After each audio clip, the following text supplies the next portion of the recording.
can we get out of this? And these are kind of people who say they are leaders of this country. What example are they showing as leaders of the country? Let's keep you abreast with happenings in the polity. I am an employer of the president. I pay the president's salary. I pay the bills of his family. And he must protect me. All the resources available in this country has to come together at this time to see how best we can move forward. The interest of Nigeria is paramount. Standpoint. Standpoint, the center of all talks of politics. Standpoint, Mondays to Fridays, 9 a.m. on Rapid 96.5 FM. All Nigerian is more Nigerian than any Nigerian. That's right.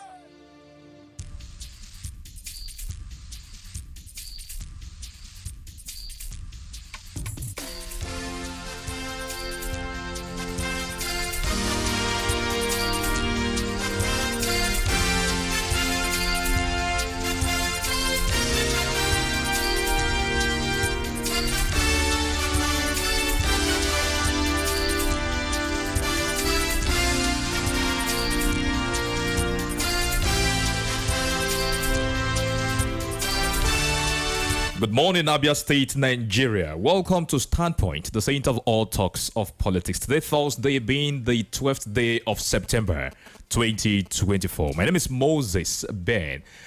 Again, they tried tackling Agoyan this morning that you have to recall the past to enable you understand your present situation and then even the future. He was trying to defend himself that we don't need to maybe dragging issues. Instead of that, we shouldn't refer to past administrations, what they didn't do well, what they did well. Rather, we should focus on the present and see a way of contributing to the development of Abia State. But you don't take it away from democracy or democratic settings. These are things, indices that ensure that we are practicing democracy, where people have their opinion expressed, but in a lawful manner. Well, we'll keep saying all these things, but the bottom line is about governance, delivery of governance at any sphere of administration, local settings, state settings, and even at the national phase. A lot to talk about this morning on Standpoint as we'll be addressing issues that have developed from the national phase down to Abia State, as a matter of fact. Incorruptible Sam, it's good to have you join the program. Good morning. Good morning to you, Moses Ben. Thank you.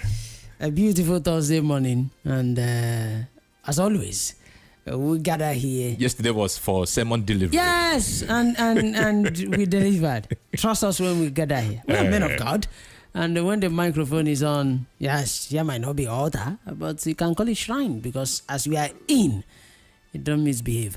And what we do in summary is just to make sure that everybody is doing the right thing. Yeah, you, the led, and also the leaders. Because if the leaders are doing everything right and we, the people, are not doing well also, it will reflect. And that is it. But when the people are now so ready to receive that which their leaders should be delivering, and it's not forthcoming, it becomes a problem too. So Thursday, yes, throwing back is important also sometimes, to know where you're coming from and how far you are actually going. It's just like when you start January, you can sit yourself down to say, okay, what is it? Today, this is September, and what have I achieved? How well have I done this year 2024? I think if you do that, you're not doing wrong. So sometimes when we also look at what it has been like, we are saying that Abia is 33 in as much as military and non-military, but since we took over, at least Orji or Carlos era, you need to sit and ask yourself a question of, okay, what is really happening? Have we successfully delivered as a state? Then Nigeria as a country, how far have we gone in making sure that things will become better and not we keep celebrating the past?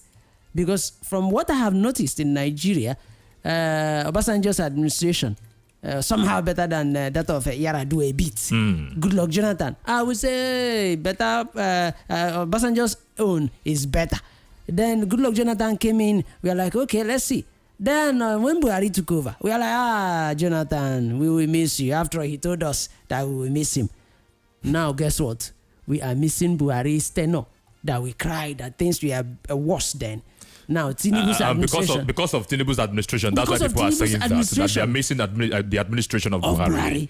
It is so sad And the earlier we wake up to know that that is what we are celebrating in Nigeria, we celebrate the past. We say, when things were better. And by the time you adopt that psychology, It's a problem. It stops you from thinking on what should be done within the current right situation way. You and understand? going forward. Yes, because what others are moving on, others are celebrating the future. Then we are celebrating the past.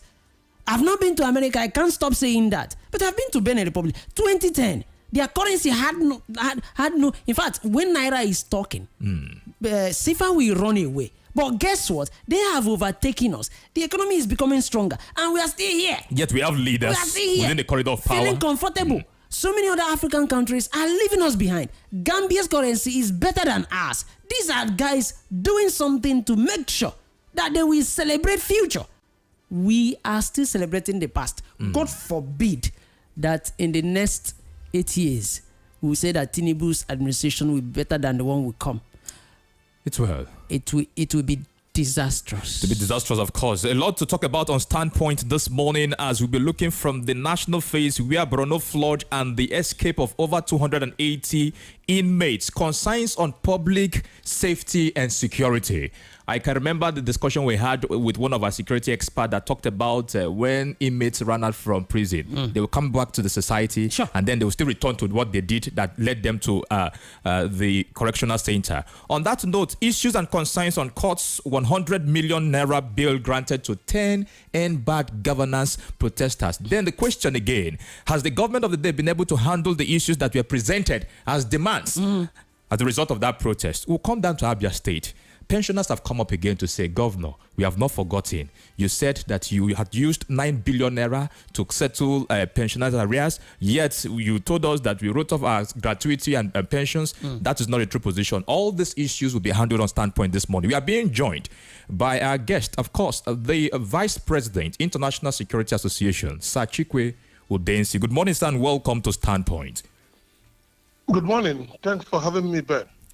It's good to hear from you. It's been a while. How have you been? Yes, I traveled out of the country to have a little bit of rest, and then also to look at areas where I am missing in the area of my profession, because every profession is always evolving. Solutions are always evolving. So I just came back a few days ago, and we thank God for Johnny Mercy. You're welcome, but it's good to have you back to Nigeria. Thanks, my dear. All right, let's talk about this pressing issue. I can remember last we had you, or one of our programs with you, you talked about the consequences or implications of inmates coming out, outside the normal procedure, back to the society, what could be done as a result of its implication. The situation in Borno State, Maiduguri, as a result of this flood, according to the report that we've gotten, about 414,000 have been displaced in Borno State. Then also over 1 million, of course, have been affected in terms of people who do not have homes again in Borno State. It didn't stop there. A very critical aspect, our security architecture has been affected also in Borno State, where the record stipulates that over 280 inmates have escaped Correctional Center in Maiduguri. Concerns on public safety and security. We know what this Northeast has been for some time now in Nigeria. Sir Chikwe Udensi, let us have your reaction to this current reality in the country. Thank you very much. You know very well that in Nigeria, what ought to be natural disaster are usually enhanced by what we call man-made disaster. Most of these things are avoidable, and if they are avoidable, why do we continue to allow it to happen, and happen to us in ways and means that we ought not to have it? Take the dam, for example, before I get to the issue of the prisons, the dams. Every dam is a reservoir. You see water going, you conserve the water to some area for some purposes. And this Maiduguri Dam was built, they commenced in 1984 and completed the building in 1986. It became a very beautiful dam. And if you have a dam, the real purpose of dam, apart from being a reservoir, it also serves as an irrigation, or farm irrigation. And also that one is also used, like many other dams, in power generation. But the question we have, and the problem we always keep having, is that we have a dam that is almost 40 years and above. The very regular means of maintaining a dam has not been followed. That is the record we have. You must have to, every year, what they call desilting. You have to remove the debris of each dam. It was not done in this case. We are told that it has not been done. The last time this dam was desilted was in 2015. Can you imagine? That was the last time. Something that had to be done every year. It turned to a very serious man-made disaster. And also, we don't even have the early warning signs that ought to be in every dam. Early warning signs. There are early warning signals. Once the dam started having a problem, the signals are laid out. But these ones were not done. So what has happened is that the dam was not desilted. It was filthily overgrown, and the dam broke its boundaries. And water was leaked everywhere in Medigri. To the extent to which that the correctional center was overflooded. In fact, we are told that the correctional officers ran away, escaped, leaving the place unattended to. And some of the walls failed. And because the water was greatly increasing, prisoners that were in the rooms were having to find their way of escape. You can see the number of prisoners that have escaped.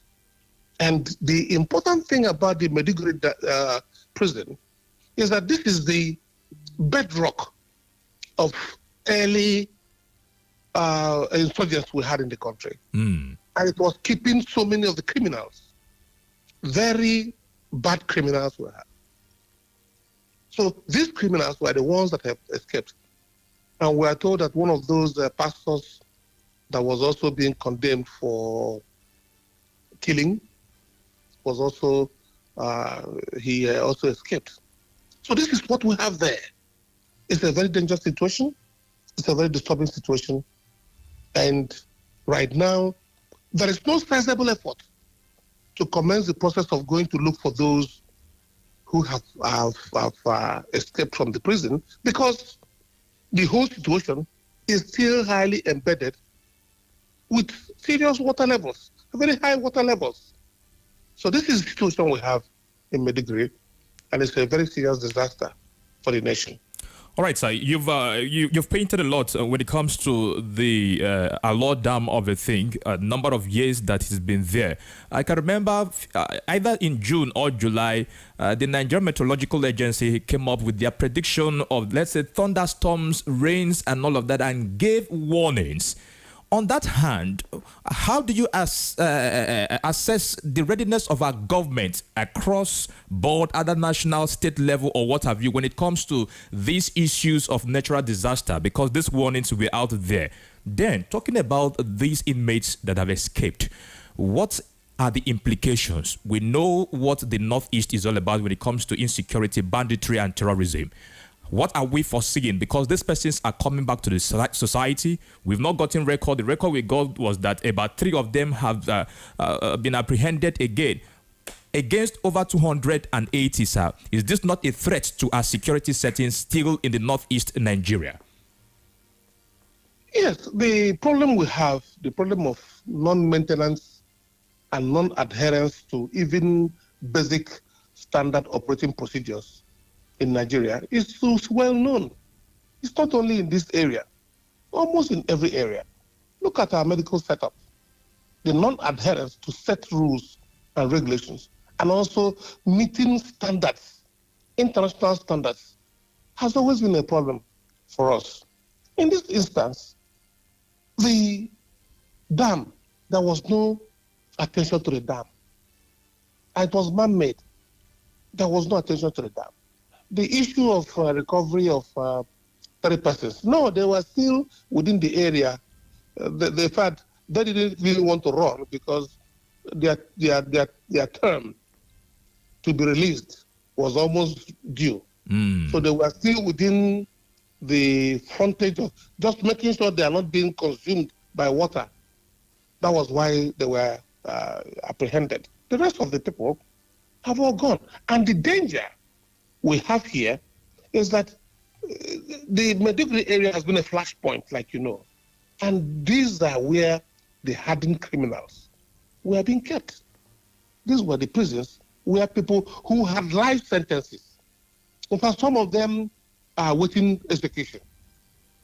Most of them are life sentences. So these are the criminals, very hardened criminals that have been sent back to the society, sent back into a very volatile society. We can now see what we should be expecting in years to come.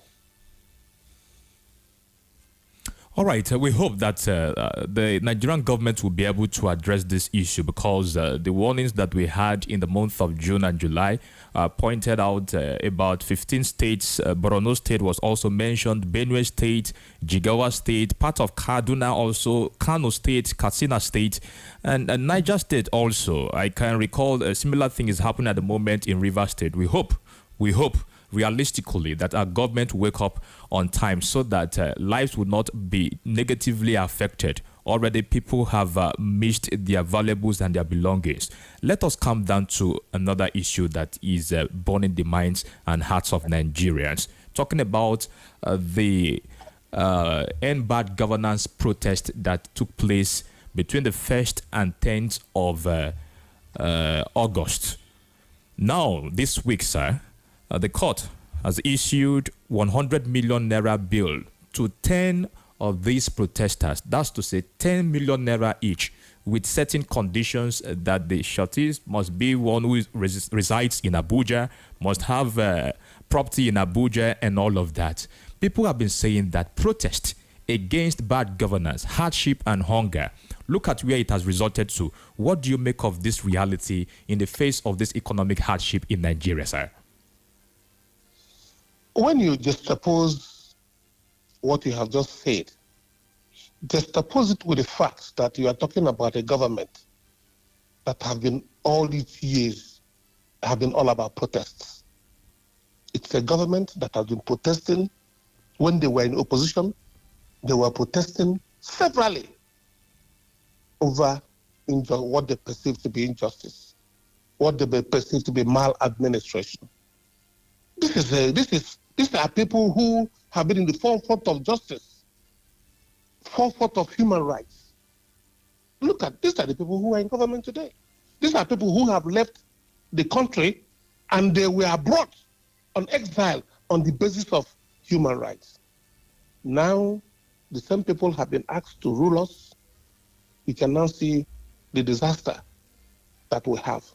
So it is not just condemning those in office. Do you have a viable solution? Given a solution, given the position now for them to exhibit and express that good governance, what are they doing? Those who are protesting hunger, protesting frustration, protesting deprivation, protesting extreme inflationary situation in the country, that the people who are being hounded, that the people who are being detained, and the people who are being given almost impossible conditions for bail. This is what we have seen. I have no doubt in my mind that the intent and purpose of government in this instance is to ensure that they stop people from protesting. And I guess they are working with the judiciary very closely to achieve this. Otherwise, how can you justify that people who ordinarily would have been given bail on self-recognition, and they have been in detention for months? How do you justify that they could be given such a very harsh and very unattainable bail condition? This is what we're saying. It is not just enough to have great ideas. It is enough to have how best to be honest in the disposition of these ideas. This is what we see around the country. We have condemned the bail condition. We have earlier condemned the continuous incarceration of these gentlemen in detention. 10 of them is not the number. Don't forget, we have about 415 that were initially arrested. 10 of them is not the number. And if the allegation, which we hear government is putting across in courts against them, is that they intended to overthrow the government of Bola Tinubu, with what instrument, with what instrumentality? How would you have overthrown government? By just protesting hardship, protesting the difficulties people were experiencing. That is the very disturbing thing most people have not realized, and this is what we're fighting and fighting very strongly against. It appears that the state is against the people on this note or in this context. What is your reaction to it? For example, the government that should protect the interest of the people peacefully, according to the Constitution. Of course, you are entitled to peaceful protest. If they had used, let's say, either weapons to destroy infrastructure, that would have been willful destruction of properties and all of that, against what they've said, terrorism, trying to topple the government and all of that. What do you make of this sign or this signal, sir, that the government is protecting the interest of the people, and then this is what we're having in the country? We're extremely concerned, very, very concerned. And I try to explain to you that apart from the fact that this government is a government that came in from protests, these are the landlords of protesters. These are the original protesters. These are people who will go on the streets at the slightest wrong policy of government. These are people who have over the years protected human rights. These are those who have insisted that we must have to have the real benchmark that as it's obtained around the world of how human beings must be treated. These are the people. Now they're in government.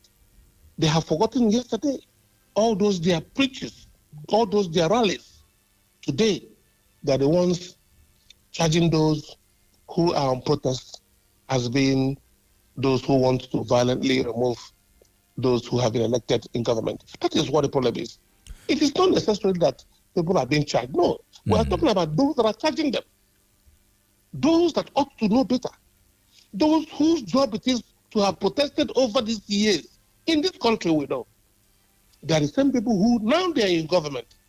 To now show the example of decent governance, show the example of human rights protection. That is what we have in the negative direction. And then these young men, whom we know cannot afford a bail of 10 million, and with all the adjoining sureties that has come with it, we know they can't afford it. And they want to shut down dissent. They want to shut down protests. They want to make sure that people do not speak their minds in public arena.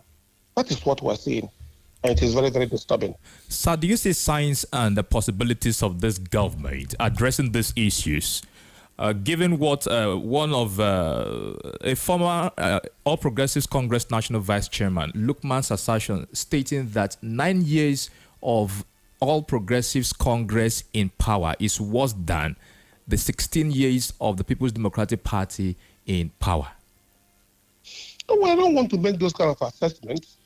What I'm saying is that we have progressively deteriorated.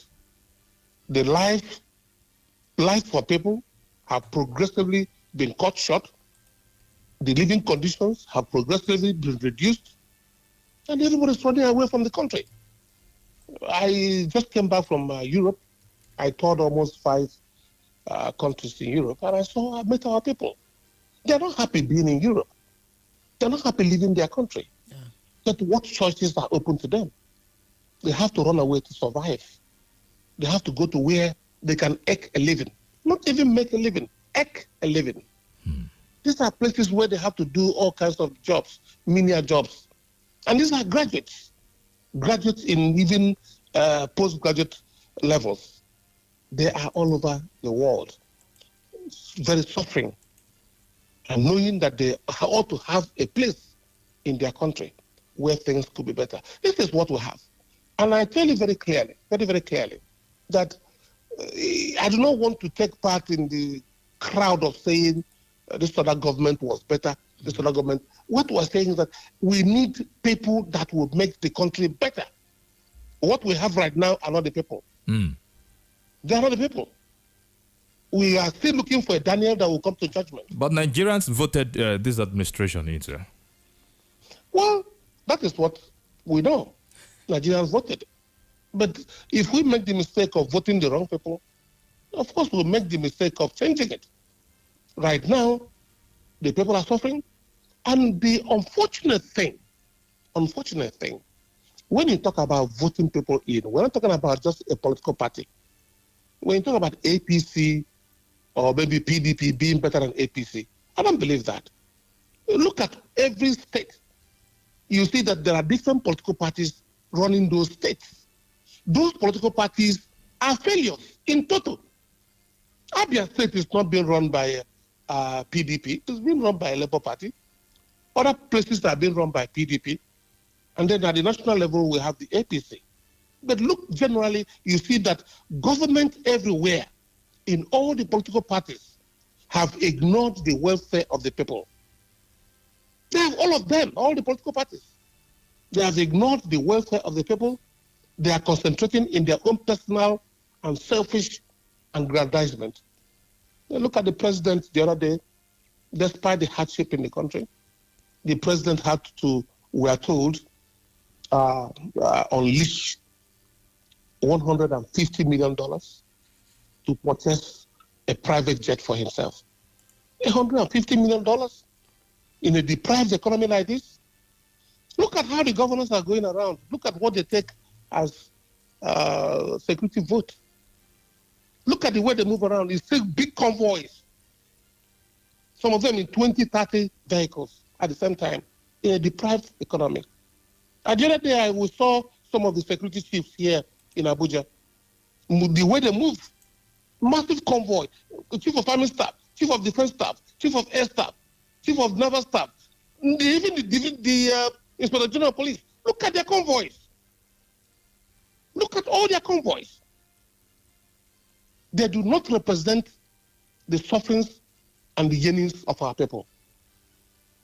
So it's not just a political party. It is not just an individual.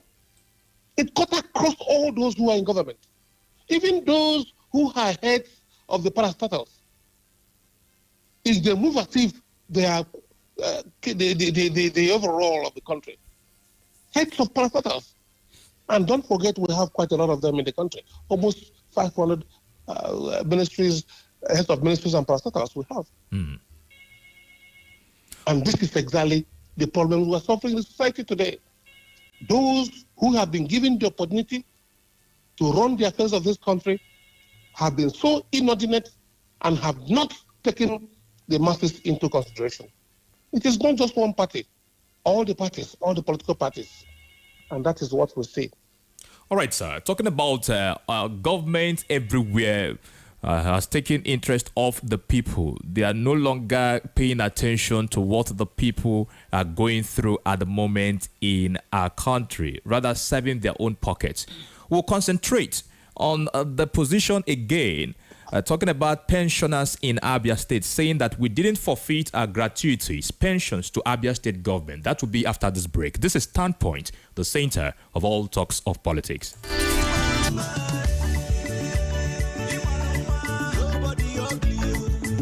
Beauty is power. A smile is its sword. Beauty lies in the eye of the beholder. Beauty is all around us. So, if you want to look good always, visit Masters and Wands Cosmetics stores. It's new, it's exclusive, and a happening store in beauty products. We deal on perfumes and cosmetics such as body lotions, facial creams and scrubs, body sprays, powders, bath wash, and all kinds of quality cosmetics with affordable prices. Contact us at number 41 Fimbers Road, Umuahia, or number 28 School Road, Umuahia, all in Abia State. Call us on 0806 951 2773 or email us at wantsglean@gmail.com. Masters and Wants Cosmetic Stores. Quality is our name. Signed, Management.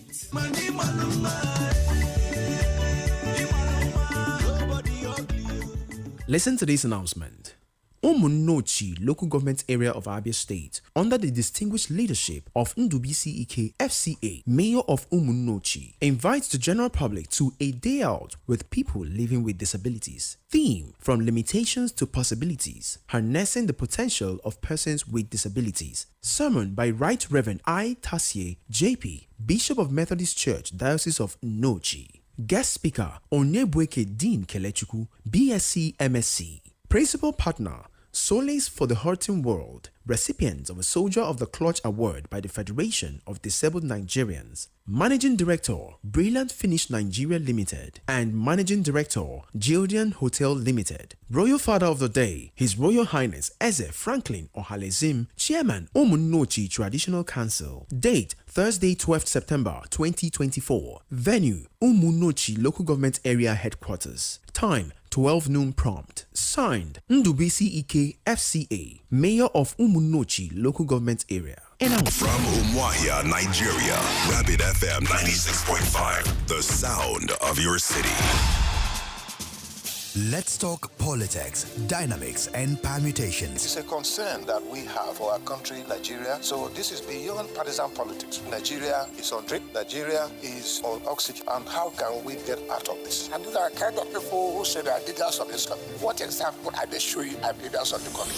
Let's keep you abreast with happenings in the polity. I am an employee of the president. I pay the president's salary. I pay the bills of his family. And he must protect me. All the resources available in this country has to come together at this time to see how best we can move forward. The interest of Nigeria is paramount. Standpoint. Standpoint, the center of all talks of politics. Standpoint, Mondays to Fridays, 9 a.m. on Rapid 96.5 FM. No Nigerian is more Nigerian than any Nigerian. That's right. You're welcome back to Standpoint, the saint of all talks of politics. We are live on Facebook and YouTube at Rapid 96.5 FM. Let's have your comments on those pages as we are discussing this morning. We are looking at developments in the nation. We want to concentrate at this point on Abia State issues and matters. We have been speaking with fellow of the Institute of Forensic and Fraud Investigation of Nigeria, Interpol Systems Managing Consultant, Vice President, International Security Association, Sir Chiko Densi. Sir, you're welcome back to the program. Thank you very much. All right, another pressing one, because at the time it was taken down low where we felt that the issue must have been handled. But again, the pensioners in Abia State, Abia Pensioners Forum, under this umbrella has come up to say that we did not forfeit our gratuities and pension to Abia State government. Initially, the Abia State government had said that about 9 billion naira was used to offset and clear every issue that had to do with pension in Abia State. This category of persons are still crying at the moment in Abia State. What do you make of this situation, Sir Chikwe? Yes, this was exactly what we were saying earlier before you went on break. Those who, before they came into power, we knew what they stood for, we knew who they were, we knew what they fought for. For example, Tinubu, he was one of the greatest that leads in protests against government. He was a human rights fighter, a civil liberties fighter. But today, he's fighting against those who are having simple protests in the country. That's what we're saying.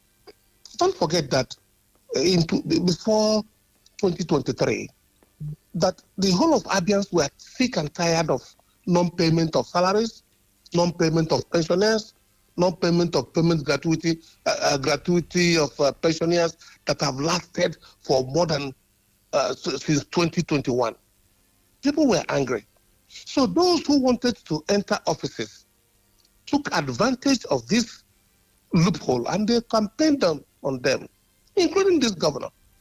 He campaigned on the fact that he was going to make sure that before the 31st of December, he will pay all salaries owed arrears of salaries, arrears of pensions, arrears of gratuity. He missaid all this. We even remember the meeting that was held it was the Lexoti support group in Uzakoli. It was reiterated in very clear terms how they intend to make sure that all salaries, all arrears of pensions and salaries, and all arrears of benefits were paid. This was what happened. But today, he could not even pay the minimum wage of 30,000 naira. And we remember very clearly that in that time too, he condemned even the 30,000 naira minimum wage and said that in Abia State, he will pay 50,000. That was in 2003. The governor has repeatedly said, sir, that the committee he set up has been working to see a way of implementing the new minimum wage. Which committee was being set up by Lagos State government? Which committee was being set up by Edo, Ebonyi, Enugu, and most of the northern countries that are already paying minimum wage? You don't need committees to do that. The minimum wage is 70,000 naira. And I was even shocked to my teeth when the chairman of the NLC in Abia State said that the committee was asking them to accept 40,000 naira as minimum wage. And this is a government that is a government of labor. I'm not trying to criticize unduly. I'm trying to raise facts as they are.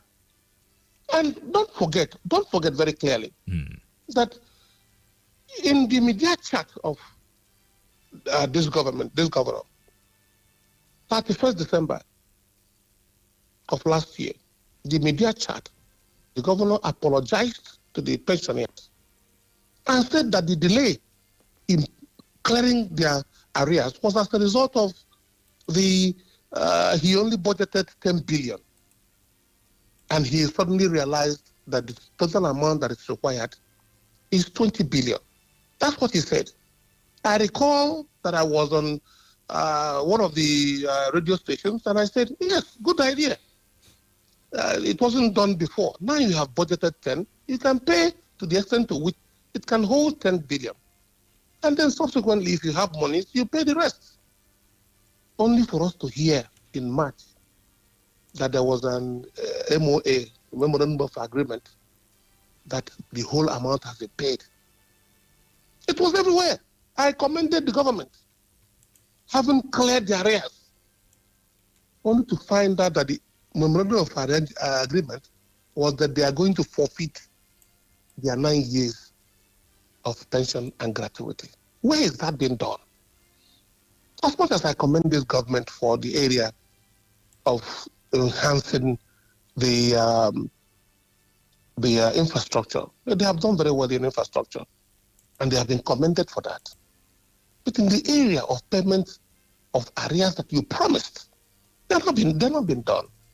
The area of welfare of workers, as much as one will, in good conscience, say that it has improved beyond what it used to be. Yes. Workers are getting their salaries more regularly now than they used to get them. But there's still hunger in the land. If somebody requires 3 capsules to treat his ill health, and you give him 1 capsule, yes, you have tried. But the ill health is still there. The ill health has not cured. So the workers in this state are very, very deprived. Even the 30% minimum wage that has existed earlier has not been paid in Abia State. Not to talk of the 70,000, which this government told us that they will be the first to implement the minimum wage if it is agreed on. So those who are close to the governor has been appealing to him, and I constantly have been appealing to him. Abians love you. You are doing a good job, but you must have to care about the welfare of the people. No matter the amount of roads you build, amount of hospitals you build, no matter the infrastructure you put in place, if the people are hungry, they will not see all those beautiful infrastructure. A hungry stomach sees no gains. in infrastructure. So as much as you are doing this area, try and also do the area of ensuring that the benefit of the people. And I've also urged the government, please pay pensioners. If somebody has put in 35 years of his youth in the service of his nation, he ought to be paid, especially the gratuity. Even as much as the pension is important, look at the gratuity. The gratuity is a deduction of part of somebody's salary, deduction over time, so that by the time he retires, that money is given to him in bulk to cushion whatever effects he will have in the area of retirement. So if you deprive anybody this very, very essential part, so many of them have had all kinds of ill health. Some have even died in the process. From 2001 till today, 23 years ago, no Abia retiree has received gratuity. All right. This is different from what we have seen in other states. Ebony, in recognizing this, have cleared all areas of pension and gratuity and all areas of salaries owed workers. It's Ebony, Richard and Abia. Enugu have done that same. Other states have done the same. So that is why we are appealing to our governor. And we are saying, you are starting very well, doing a wonderful job in Abia State in the area of roads. There are other areas you must have to touch. Please touch the area of the welfare of the people. The people are dying and dying in their droves. All right. All right, Sir Chikwe, good morning, sir. Good morning. Incorruptible Sam here. It's a pleasure having you again. Okay. All right, you have said a lot and we have many questions. Unfortunately, the time is running. But let's start with this one. Let's continue with this one you have just said now. I think from when the campaigning is actually going on, the people should also know what, what to expect, especially when you have people that will sugarcoat words, the politicians. I will do this, I will do that, from the president down to the governors, the House of Rep members, the senators. Currently in Edo, a lot of candidates are promising Edo indigenes what they will do. Even one of them made mistake of saying that he's going to give them insecurity.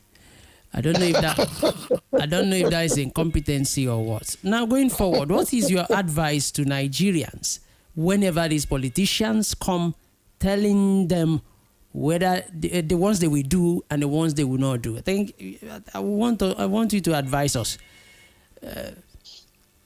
Well, the problem has always been that our country is a very gullible place. That has always been the problem. If you see somebody who is not a good person, but because he's your brother, you will ignore the wrongness in him and put him in there. So people are not concerned about the capacity of the president. People are concerned about it is our turn. It is our choice. Yes, he's a thief, but he's our thief. That is what we have in the society today. And that's very unfortunate. So we have shifted our blame from the leaders to the followers.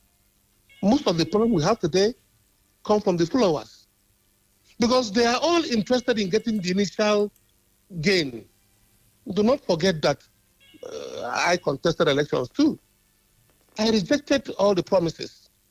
I rejected making the promises myself. And that's probably why I was not taken. If I had accepted those promises or made those promises, they probably would have taken me.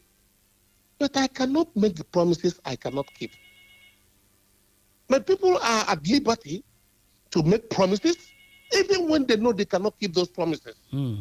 I recall very clearly when our brother, the governor of Abia State, made this promise in 2023 of clearing the... I knew he must have done it with good intention. He must have done it with good faith. But there was no way you are going to keep to it. It was not possible to be able to finish payment of salaries and pension within a specified period of 7 months. It's not possible. How much are you getting in Abia? But then politicians are always at liberty to make empty promises. Promises they know they cannot keep. Promises they know they don't even have capacity to keep. Then the issue, therefore, is our people should have enormous and rightful understanding in not to believe the promises of the politicians, especially those who have served us yesterday. If we don't have a clear record of your yesterday's service, we cannot put you in there. If you have a clear service of keeping to your promise, then people should be able to vote you. But the problem we have today is that people are concerned of, yes, he's in my political party. Yes, he's in my from my place. Yes, he's in my brother. Yes, I like his face. That is what people are concerned today. Yes, he has given us rights. People are not concerned about who has the capacity to bring the real thing, honesty, purpose, and making sure the people do not suffer needlessly. Our people are suffering needlessly today, while the leaders who have voted into power are all basking in luxury. Very, very disturbing luxury. Okay. Open luxury. Yeah. When the rest of people are suffering and dying. That is where I'm concerned. Yeah. And that's exactly what bothers me. Your advice is clear. It's now for us to pick it up. Let me quickly go back to what you said earlier, or what we talked about earlier. It has to do with the protesters that have been now asked to bring in a huge amount of money for bail. We know INEC. The idea is independent, and we know whether they are independent or not. Coming back to judiciary, there is that common phrase: judiciary is the hope of the common man. Just like the definition of democracy in Nigeria is different from what we know democracy to be. React to that. In Nigeria, Sachikwe Udensi, is judiciary still the hope of the common man? Your guess is as good as mine. And everybody knows that today, the justice system is a problem. That does not mean we do not have very good judges. I have had the privilege of meeting very honest, judicious, and God-fearing judges. I've met them. They are in the system. But they are in the minority. The greater part of the judicial system is cash and carry. If you don't have money in the country today, you don't have justice. If you don't have money, you don't have no justice. In fact, we have several cases where it is blazing open that this is a lie, but still the problem persists.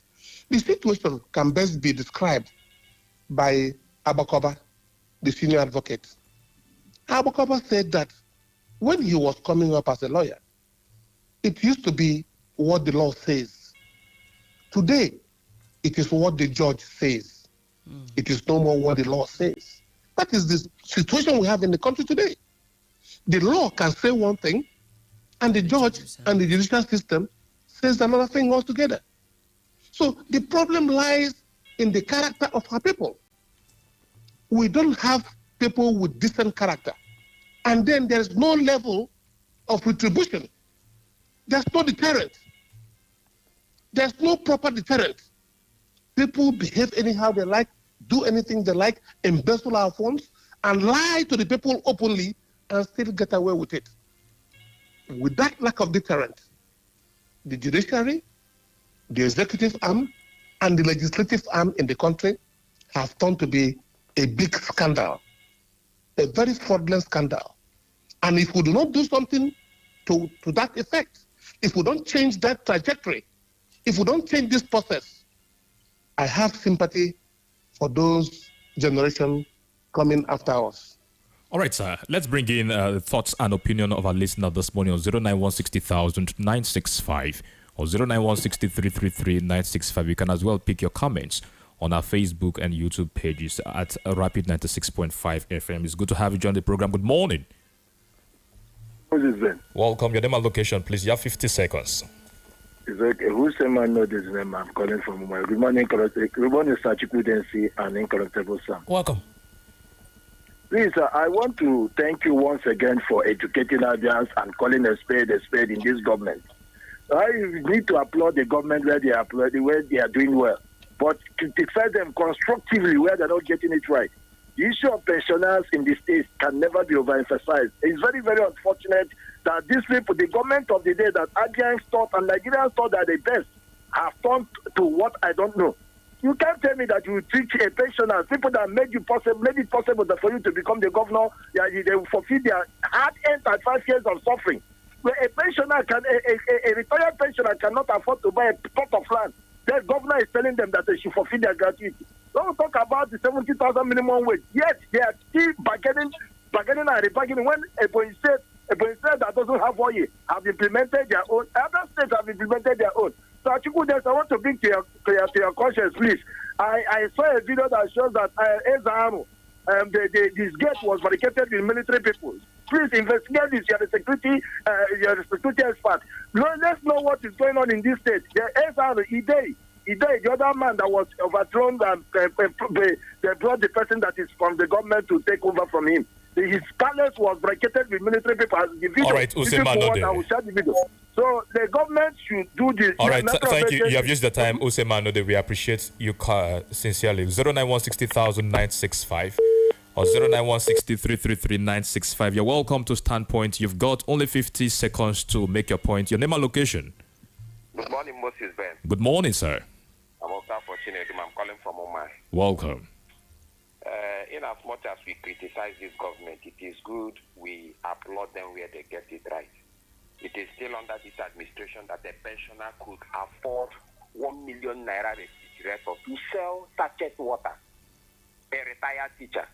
So some of them who are not opportune to talk on radio are gratitude to this government. I am only telling this government, hello? Yes, we're with you, please, Okafor. I am only telling this government not to write off their gratuity. But I know that with the complaint of all these shortfall of funds, let them be paying instrumental. All right. Because they cannot handle everything at a time. Now, 1 million naira bill given to 10 million naira. 10 million naira. Thank you very much. All right. Thank you, Okafor. It's 10 million naira each, not 1 million naira. Thank you for joining Standpoint. Your name and location. Go ahead, please. Hello, good morning. Welcome. Moses Ben. This is Ike from Omai. Hi. Good morning. Yeah. Ike, welcome. Yeah, I just want to on the and the conditions given to protesters. That means don't have freedom of, we don't have right again to protest, and can we, openly and confidently a peaceful protester is for terrorism and being given such a condition. This country is a failed nation. Then coming down to Abia State,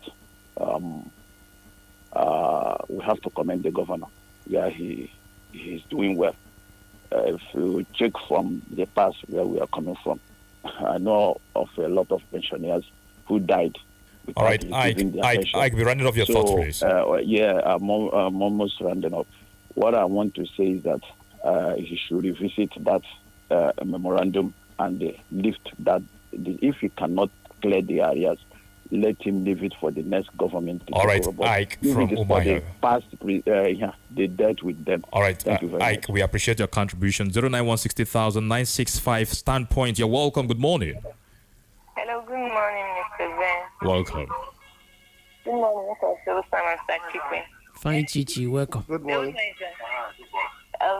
Listen, please, I want to talk about these things, what is it called, protesters that were arrested. Yes. I want to ask a question. How far about the Yahaya Bello's case? What about Dr. Edo's case? You see, Nigeria, they will leave the most important, and they will just leave the substance pursuing shadows. Okay, I can remember then in government we are being told that one of the features of a democratic government is this ability for you to express your grievance. Yeah. So if truly we are running a democratic government, why are they arresting those people? Then back to what you call Governor Oti. I'm still saying that he shouldn't give the opposition a room to stand against him. he should know what to do about the pensioners. I don't see any reason why you would tell a pensioner to forfeit his 35 years of service. It's not wise or gratuity. So he should know what to do. Even if that was a memorandum, they signed it in the memorandum of agreement. I think that agreement can also be revisited and something should be done about it. Thank you and God bless. All right, Chichi, we appreciate your contribution. Let's come back to our guest this morning because we are completely out of time. So you have 10 seconds. Let's have your advice on all that we have discussed this morning before we let you go. The advice is very simple and very effective. This government is a Labour Party government. It's a Labour government. It should be Labour friendly. If it is not Labour friendly, opposition will take advantage of it and they will bring them down. The governor, like I said earlier, is doing very well in the area of infrastructure. This only about a year and a half already gone. He still has about 2.5 years to go. All right. For what he has done so far, he has done great. But in the area of welfare, he should improve on it. And in the area of pensioners, he should please pay them their money. If he cannot pay now, he should pay what he can pay now and leave the rest for incoming governments to pay. Vice President, International Security Association, of course, the Interpol Systems Managing Consultant, the National Control Bureau, Sachikwe Udensi, thank you for your time on Standpoint today. Thanks for always having me. All right, Incorruptible Sam, let's leave it at that. We'll come back tomorrow for the People's Platform. Surely. Thank you. The news is up next with Joy. Good morning. Trending stories.